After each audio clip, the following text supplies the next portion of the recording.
guys? How's it going? Welcome to Audio Addiction. We have Bill Murray with us, and he can say his name and what he does in the band. What's up? My name is Johnny Frank. I play music with my friends in a band called Bilmuri. When it comes to recording, I do drums, guitar, vocals, bass, production, mixing, mastering, engineering. And live, I do guitar and singing. Awesome. So, obviously, I've been on the Bill Murray train for a hot minute, as well as like your previous band, Attack Attack. So, I guess my first question is like, how did you start out doing the music? Obviously, Attack Attack was a big part of your life, and I didn't care for you to divulge all of that, but I guess like what was like the initial thoughts of like starting a band and like wanting to do it again, I guess after Attack Attack disbanded and stuff like that. Oh, like me wanting to start Bill Murray. Um, like it kind of just randomly happened, honestly. Like I had been producing for like 7 or 8 years at that time and was just doing other band stuff and really building that skill up. Um, and then just one day I kind of was like, I want to play live music again.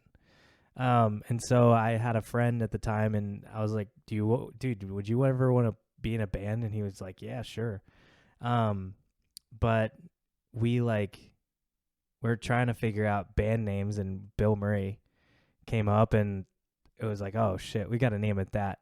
Um, I think the whole band kind of stemmed from me just wanting to play live music, but then it turned into really like, well, originally it was that, but then I was like, well, shit, we need some songs. So I started writing songs, and those songs are the ones on Jaguar Shark, and I was just like, whoa, these are actually really sick. I like these a lot. So we just went along with that. Then, that guy got busy and had life stuff come up. So it was just me for a little while. And I just kept writing songs. So I don't know. It just turned into that. And so I was like, well, let's just go with it and see what happens. But it just was like a deep feeling that I want to be in a band and I want to play music again. That's awesome. And I know you also have like another side project, The March Ahead, which was like what I guess got into your sort of music. Obviously Attack Attack was a big part of my life, but I know The March Ahead is equally as important to me because I felt like it was like that transitional period between doing Attack Attack and then you did The March Ahead and then it kind of took like a break and then you got into Bill Murray stuff. So can we expect like new March Ahead stuff, or do you feel like Bill Murray kind of evolved into what the March Ahead? I mean, Bill Murray evolved into what the March Ahead wanted to be, I guess. It's funny you should ask that because we're literally, a couple of my buddies are coming in town on Wednesday to record 3 or 4 March Ahead songs. Yeah. Yeah. So yeah, it's still I still like doing the heavy stuff. That's kind of how I partition it at this point is the March Ahead's like metalcore, and it's which is, I like metalcore. So it kind of allows me to get that kind of itch out.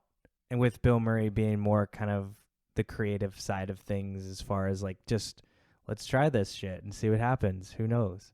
So yeah, I'm definitely still doing the March Ahead. It just kind of anytime there's like a lull in Bill Murray stuff, which that's where I'm at now. The album's done. I'm just sitting around waiting for it to come out.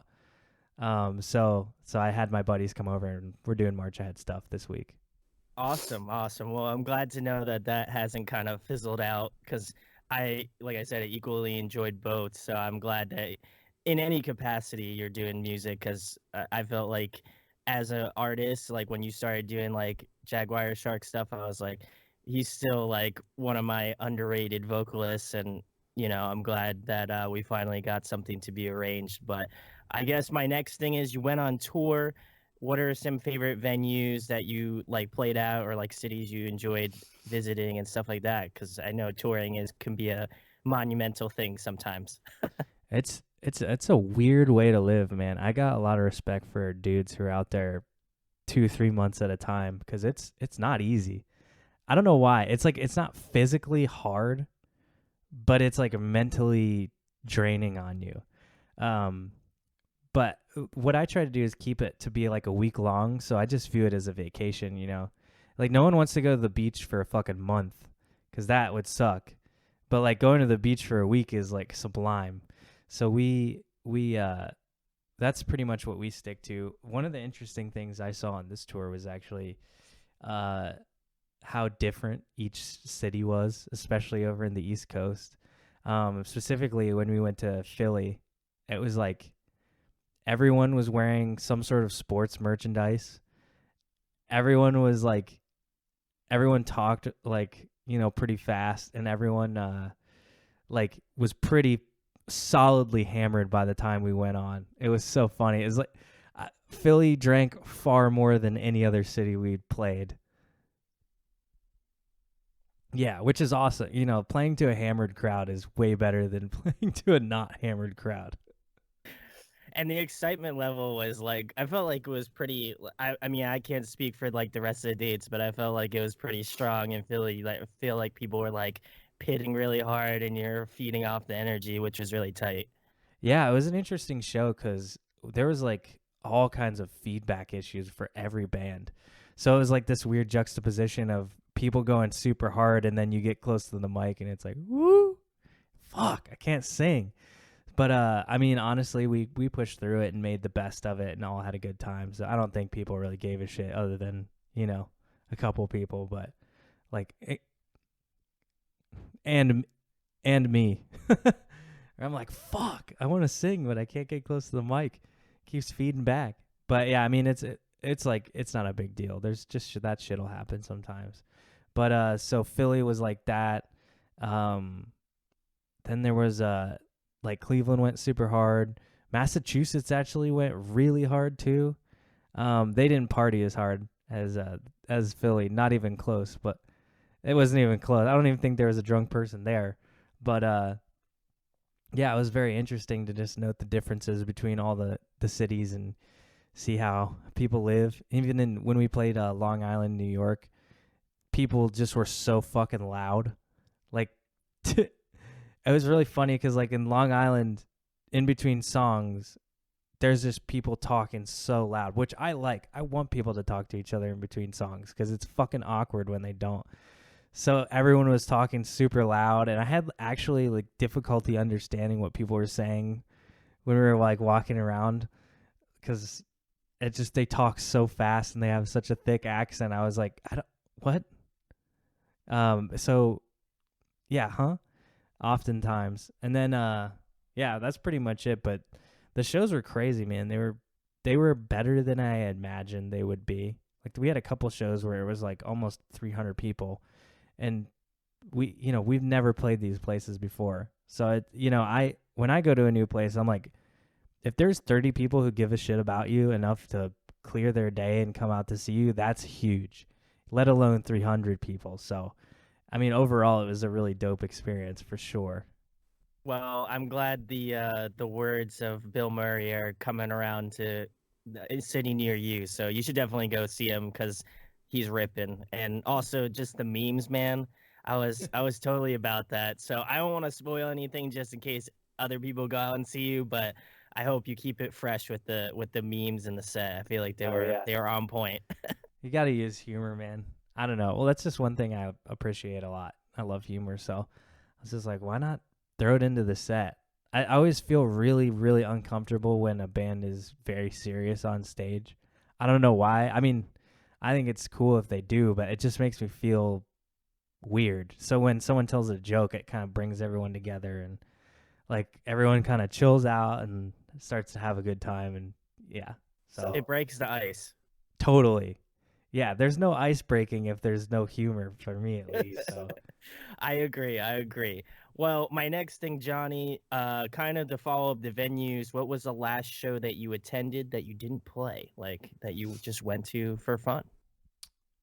oh man, that's an awesome question. Let's see. Probably to see my boys No Dice and Whalebones both played the same show. So we went up there and like played or just hung out and watched them play. As far as a bigger band, I saw I saw Bon Iver recently. Oh, tight. Okay. I was pretty disappointed at that show, um, which is fine. But you know, I'm kind of one of the older fans who's like, you didn't fucking play any of the old stuff, which I understand. As a concert goer, sucks, but as a musician, it sucks to hear that. Like, but what about the new shit I made? That's good too. Um, so I kind of see it from both sides, but still, as a patron, I'm like, You're like, I wish I paid money to see this yeah, old shit. yeah, come on. So yeah, those are probably the last two um, concerts. I'm going to see the Lumineers in February, but I'll probably see something before then. There you Yeah, go. Getting the folky vibes out there. for sure. Awesome, awesome. Well, shout outs to Nathan, Paul, Whalebones, No Dice. If you want to come on, guys, let's do it. Oh, Nathan would for sure do it. I'll hook you up with him. I know Nathan, so I know he'll come back on. Nathan, let's do it, my dude. Next thing, Johnny, obviously the big thing. Who do you draw from musically? Like, who are some of your, I guess, earlier musical influences, and who do you draw from, like, more currently now? Earlier it was definitely like My Chemical Romance, for sure. Linkin Park for sure. Um, Panic at the Disco for sure. And then kind of switched into like the first time I heard a breakdown, I was like, this is it. This is it, dude. And then I would listen to music and be like, why isn't the whole song a breakdown? Because I find myself like sitting here waiting for it to happen. I'll be listening to like metal music and it's fast. I'm like, I don't want fast shit, dude. Then Suicide Silence came out and I was like, this is what's up. The whole song is a breakdown. And then Amir came out and pretty much kept like solidifying that. So I had like a heavy phase, I had like a pop punk phase, All Time Low, um, Forever the Sickest Kids, the neon age, dude. Um, and that's where like a lot of the Attack influence came. It's like we want to sound like Forever the Sickest Kids and Amir at the same time.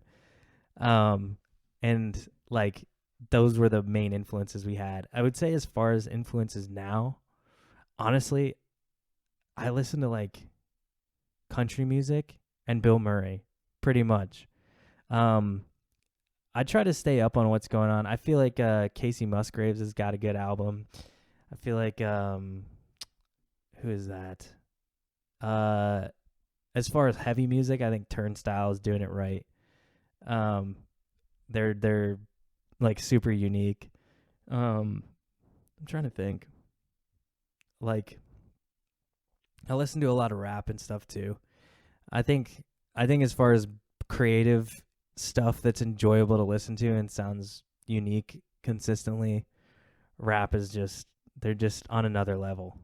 So I would agree with that because I mean I've been getting into it now as just kind of like evolving as like a reviewer and like an interview and stuff like that. So I've been trying to get a different mix of things. But I felt like with your stuff with like Bill Murray as of recently, it's been a lot of like Joji. I feel like or like Rich Brian, that sort of like 88 Rising stuff, and then like Post Malone stuff like that. I feel like you pull a lot of vibes from that, and then like you have a little bit of like turnstiles like in the background, like, yo, hey, what's good, guys? Like, I'm still here. that's pretty accurate. I mean like I I feel like I was telling my friend like, oh, dude, how do you get the sound that you do? And I'm just like, I just try to incorporate as much stuff that I like in one song. If I like this kind of 808 bass, I'm gonna put that in a song. If I like this weird vocal sample or something like that, it just I think people make a lot of rules for themselves, and when you stop making rules for yourself and stop worrying about that, that's when good things happen. That's when you're free making music and enjoying it. You keep it fresh, and I appreciate that as like a multi listener. Like, I'll listen to the record many times. And I feel like with your stuff, not just because you're on here and I'm talking to you, but I feel like it doesn't get old. Like, it legitimately, like, I'll listen to any of your records and I'll be like, it doesn't, like, I'll get something different out of it, and I appreciate that as like, again, a reviewer and somebody who listens to the record many times before I put like a review out. Yeah, for sure. I mean, you've probably listened to it so much. So much time. But my next thing, Johnny, obviously you did a kind of cover record, but if you could add another cover song to your gauntlet, what would it be? I was feeling Whitney by Post Malone. I'm probably gonna do that sometime soon. Ooh, okay, okay. Yeah, because I've been jamming that song real hard recently. It's so good.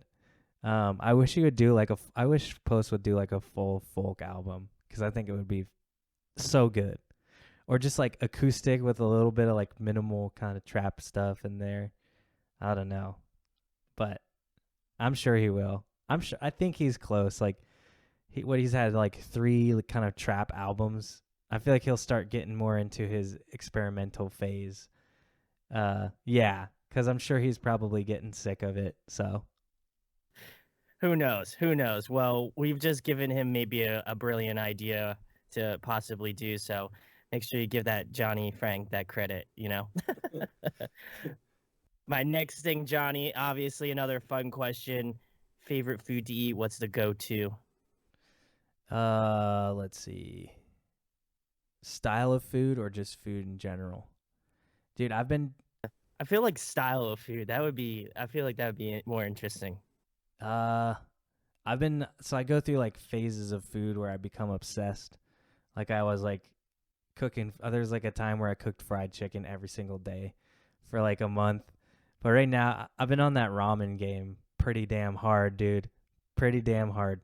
We played like 3 or 4 venues on this tour where there's a ramen spot and had it. I didn't really get it too much beforehand, but had it and I was like, this is just so fucking good.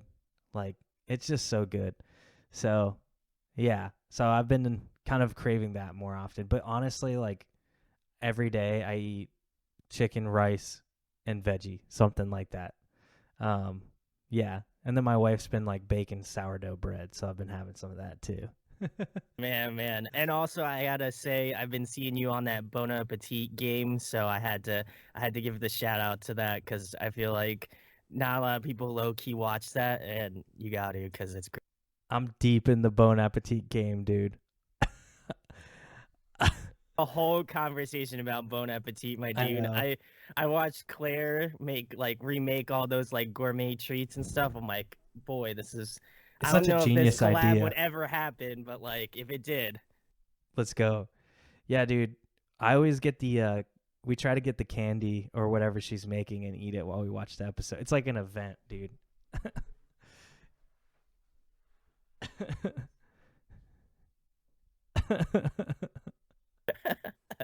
awesome. Our next question, Johnny, if you could pick somebody to collaborate with, whether it be a guest vocalist on your next record or a producer you'd like to work with in the future, who would it be? Oh man. As far as a producer, I really think like once I can pay for good producers, I'd love to like just kind of do a mesh of like rap producers and rock producers and like have them, pay them like, hey, make me a beat and then write a rock part over it. Like pretty much like a Bill Murray song, but having that influence and having the rock influence and trying to blend the two to make something cool. Um, honestly, like that's how I pretty much do things now, but I'm not working with like high level producers. It's just me and the boys. But I have like a policy where it's like, if you write something cool and you want it in a Bill Murray song, then we'll throw it in there. Like anyone can write a Bill Murray song. If I like it, I'll use it. So yeah, I would love to have Chris Crummett mix an album. I'd love to have Sam Pura mix an album. Maybe even like next album I'll have Crummett do a couple songs, Pura do a couple songs. It'd be kind of cool. Yeah, yeah, you get some like variety in the sound, which might be pretty sick. I also love Crummit's stuff, so I feel like that would just to me that would be peak Bill Murray would if you had a few tracks. Yeah. As far as collabs, just wait till this record comes out. Oh, I can't divulge any secrets, but just because I am sworn to secrecy. But yeah, you're right. That is quite the heater That I can't say, unfortunately. Maybe when this video comes out slightly I'm before sure. that, Yeah. you'll know. But my next thing, Johnny, I'm a huge nerd, and I love asking this question. If you could be a video game character, who would you be? Captain Price from Call of Duty. Yeah. Well, they've got that new one that's like plays so hard on nostalgia. And I was such a big Modern Warfare and Modern Warfare 2 fan, so I was just like, "Oh man, I might have to buy this game." Yeah. And then I remember like how badass the campaigns were and how much I like Captain Price. So, nostalgia drives this answer. Yeah. I know. I feel that too, man. I feel that. My next thing, Johnny, if you could compile a dream tour, who would be on the lineup?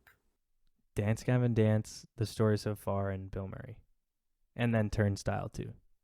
Turnstile headlining or So it'd be DGD headlining. We would be opening for sure. I don't know, dude. Us Turnstile is bigger than us. I would open, dude. I don't give a shit. That would be so fun. All right, let's do this. Two scenarios. You have DGD headlining, Story So Far direct support, and then Bill Murray opening. And then just add Turnstile to that and us still opening.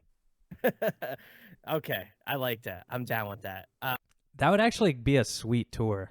That would be. I mean, come on, DGD. We can make it happen. I feel like. I feel like it'll happen soon. Yeah. Awesome. Next one, Johnny. In your opinion, who puts on a great live performance? Dance Gavin Dance does. For all those three bands I just mentioned are bands that I've gone out to see, and I'm like, damn, this is sick. This is sick.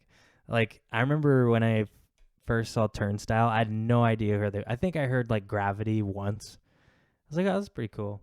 I kind of thought they were like a pop punk band though, because Gravity's kind of more pop punky. It's like a major key, and so I was like, oh, that's a cool little pop punk band. And then we went and saw them. They played with a couple other bands, and I remember like sitting there 8 years into my producing career of producing metal, and when I was watching like the first band, and I was thinking, I feel nothing when I watch this. I feel like is it just I'm so fucking jaded to this type of music that I feel nothing. I started feeling bad, and then Turnstile came on, and it was like, dude, just like, oh fuck yeah, the whole 30 minutes. And the best part is like I had no idea any of their songs, but it connected with me so quickly, and so powerfully that immediately started listening to all their shit right after that. But I think they're one of the coolest live bands. And then Story So Far, I've just been a huge fan of. And Dance Gavin Dance, obviously been a huge fan of since I was like 16. So there we go. Well, I'd have to agree with Turnstile. I saw like a video of like recently of them like playing live, and it was like This Is Hardcore, which is like a festival in Philadelphia where they have a bunch of hardcore bands. Oh yeah. Which they're not really a hardcore band, I guess, per se, but like their stage, people were just like running up on stage, like dancing. There was like a massive pit, and I was just like, I wasn't even at that show, but I was like feeling the energy Getting hyped through the up. video. Yeah, getting hyped up. I was a little worried for myself because I was getting a little bit too hyped up, but I want to see them again because I feel like they're just so insane live. So yeah, I've seen them a couple times, and they're amazing. awesome. Next question, Johnny. Another fun one. Favorite TV show, favorite movie. Oh man, favorite TV show. I don't really watch TV shows. I'd say my favorite TV show is Gourmet Makes by Bon Appetit. Legit. I watch pretty much exclusively YouTube. Yeah, I don't even watch TV. Yeah. And it's free. You're right. Awesome. Next question, Johnny. If you were trapped on a desert island and there was one record you could bring with you for the next month, what would it be? Oh man. Either the self-titled album by Bon Iver or Deloused in the Comatorium by the Mars Volta. Oh, okay. I was not expecting that second one. I thought I was like, he's gonna say Bon Iver. Like I feel like it. but the second one got me. That's pretty unique choice. I like. It stuck with that album stuck with me my whole life. I heard it in 7th grade, and I've kind of consistently come back to it over and over. Yeah, a lot of like my lead style is inspired by him. Yeah. So Awesome. And then the last thing, Johnny, the most important thing, tell them about Bilmuri, where they can find you on the social medias, and anything coming up in the next couple months. all right, so we got an album coming out named Rich Sips. It's coming out probably late November, early December. And then we have for 2020 we're planning a Texas tour and a Florida tour, and then maybe a small Midwestern like weekend thing. Try to get on some festivals and stuff like that because I want to come out and meet everyone. If you search Bilmuri, Bilmuri, you'll be able to find whatever social media thing of choice. And then that's pretty much it, man. So Awesome. Well, as if I haven't plugged this man enough, I'm going to do it again. Please check out Bilmuri. He is fantastic. One of those, I still feel like sleeper bands of the year and probably for here on out. So if you haven't listened to his stuff, like seriously, go do it. It's sick. It's definitely original. And I'm not trying to just like blow smoke up his ass this entire interview, but like I totally am. So you should go check his stuff out. Links are in the description where you can find out about his band, his music, all that stuff. And if you enjoyed this interview, share it, like it, subscribe. It goes a long way. And make sure to tweet at Bon Appetit so we can get that massive 3-channel collaboration going. And then thanks, of course, to Johnny for coming on, man. yeah, man, thank you. It was a blast. Hey guys, hope you enjoyed the video. Thanks for watching. Of course, if you enjoy what we do, make sure to go check out the other series we do. We do album reviews, we do band interviews, and we do live videos, so definitely go check that out. Hit that subscribe button. It really helps our channel, helps us grow. Make sure to hit that like button as well. Go follow us on social media. That's all down below. We try to keep that as updated as possible. We also made a new website where we'll be posting photos of upcoming concerts and stuff like that, which you can go check out at audioaddictionmedia.com and come get your fix with us, guys. Talk to you later. Deuces.